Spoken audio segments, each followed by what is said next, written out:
Well, hello there. I might not be able to take a picture, but we're in Israel, seeing that there are a lot of markings of US, the letters US on houses, on walls, and whether it's people marking who lives here from the US or not, it's pretty obvious what's going on. So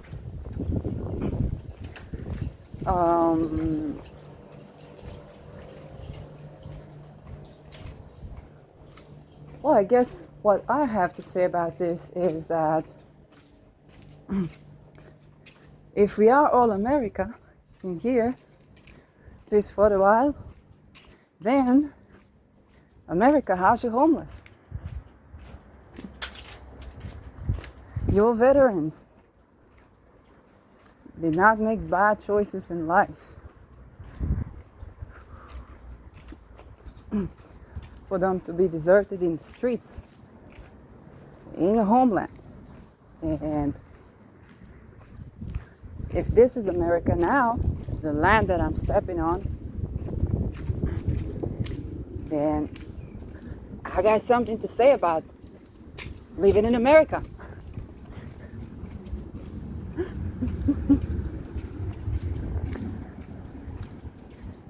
I got something to say about liberty.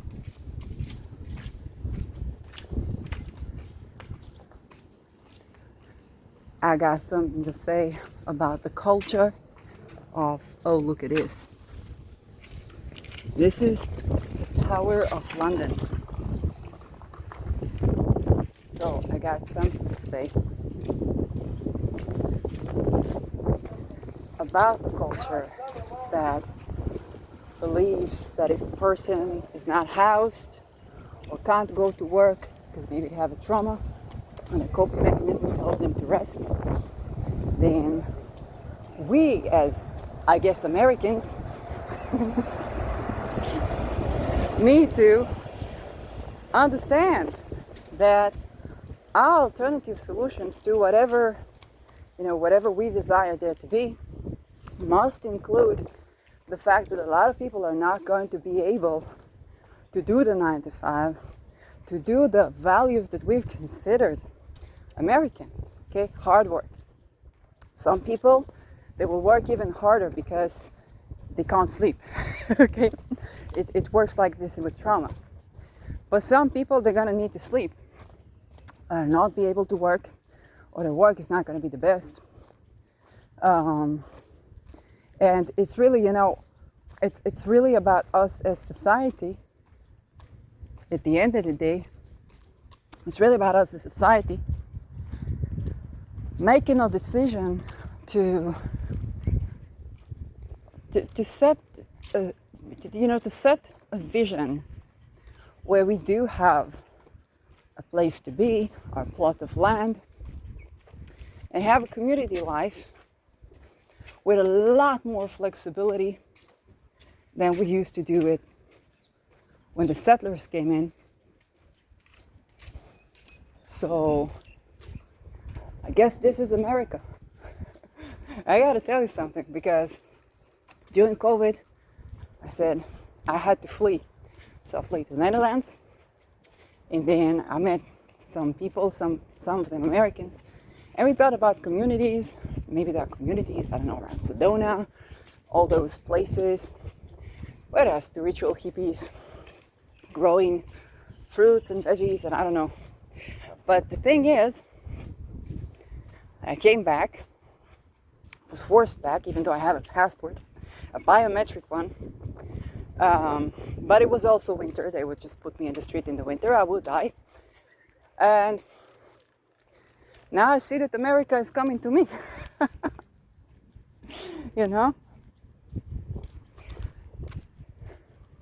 And I want you to know this, because I want you to know that there are the letters US on many doorsteps, many walls in Israel with us. You're welcome. You're welcome. There's no problem. But the thing is that y'all troops are going to be sent here in very much the fashion that you used to. And what we can all do about this as society is understand that the life that allows for living is inclusive, in the sense that we have our space to be, and we have a sense of community, and we don't budge about the person being, I don't know, gay or lesbian or, whichever, religion, as long as people respect each other, people live and let live. But we also need to understand that when you are forming something new, which we all are, okay? If we won't, they will, okay? But if you are forming something new, then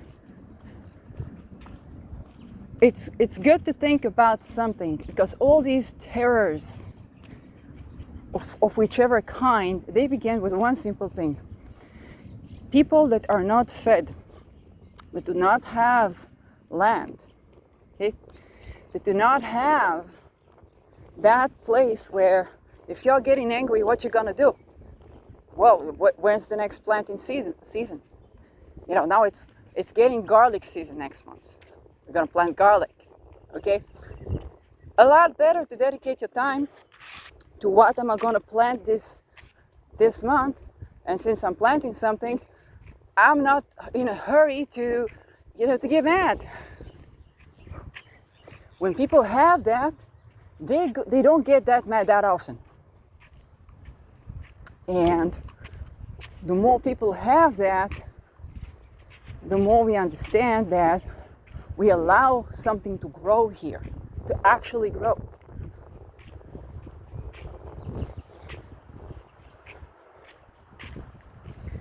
If we don't feed our homeless, if we don't, feed the hungry, if we don't house our homeless on a plot of land that they can have a place to grow, we leave that job to what we later call terror. Look at this beautiful cat. Oh, hello there. Look how it's hiding in the shade. We leave the job to that which we later call terror. Okay? So if somebody can't work hard, can't do your 9 to 5, okay? We need to come up with solutions. They're not being lazy. When a person has their land, their place that they know is safe for them to be, what do they begin to do? Okay? They begin to play with the trees. They begin to paint paintings. They begin to dance and sing. And then they begin to speak with people. Maybe they can sell the painting. Or maybe they can sell some tomatoes. Okay? And it's under these circumstances that we grow society, literally, like permaculture. So we really are getting a wake-up call to allow for a lot more intricacy and a lot more inclusivity in society, because you Americans are going to be living in Beersheba.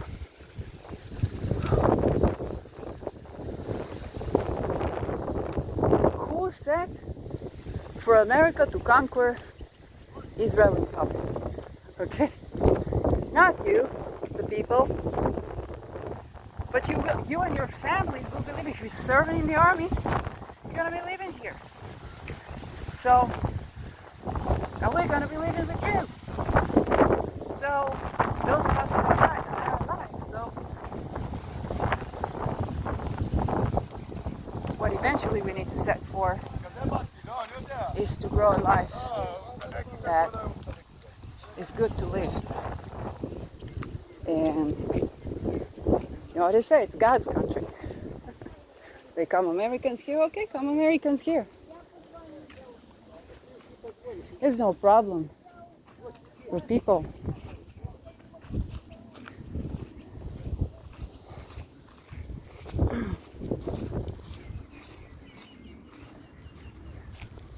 what's sad is also what's happening in the America that is beyond the sea.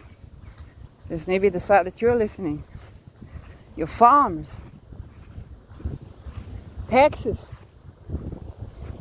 water.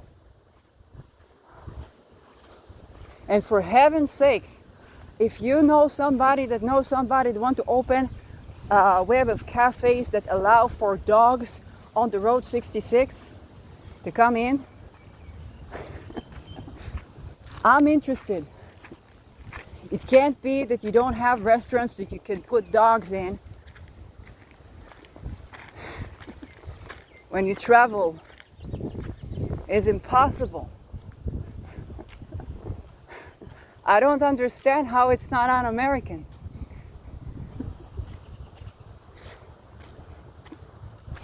So, yeah.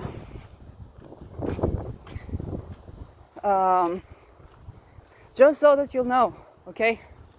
Because whether it is that the people who are living here that are from US, their houses being marked, or that it's a sign that the United States is going to conquer this land, which is okay. The problem is that we all need to ask ourselves, what United States are we desiring to live in? Or whatever the name of the place we're desiring to live in. Because it's the life that we make eventually.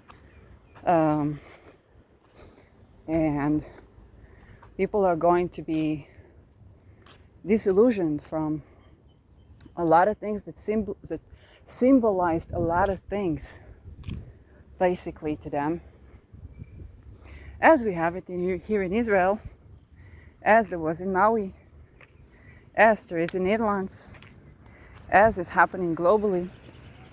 And that doesn't mean we should give up what makes us, Americans, Israelis, Palestinians, I don't know.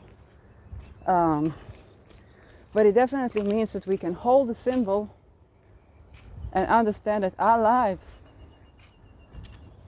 is what matter. Because this is probably the spiritual lesson of all of this, a tough one. And it's showing us that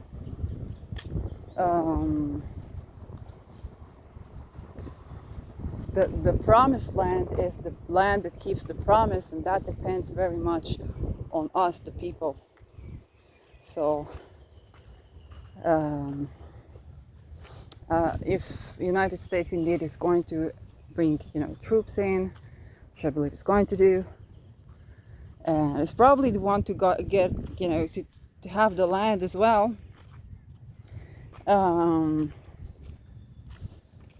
Probably desirous of the land. There is gas, there are natural resources.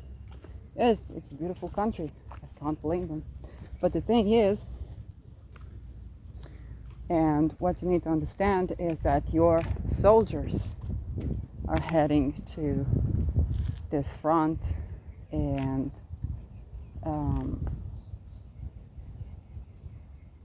then we're having another cycle like this, which was probably clear for many people. But what can you do if you're in the United States that is beyond the sea is house your homeless. Take care of the people. Whether it's a family, a neurodivergent family that escaped violence, whether it's a veteran that has PTSD or CPTSD, whether it's a child that escaped because they're, bisexual and somebody thinks it's like the devil or something.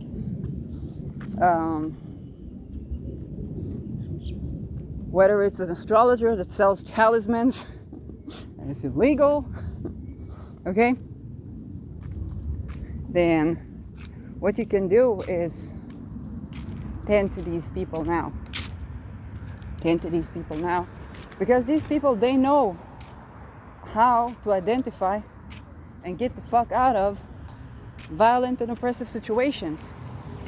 These people are what comprises what we call the land of the free today. So if this is US, it's the funniest thing ever. But again, you're welcome. Like, live and let live. That's all that matters. Whoever you are, you're welcome. Just live and let live.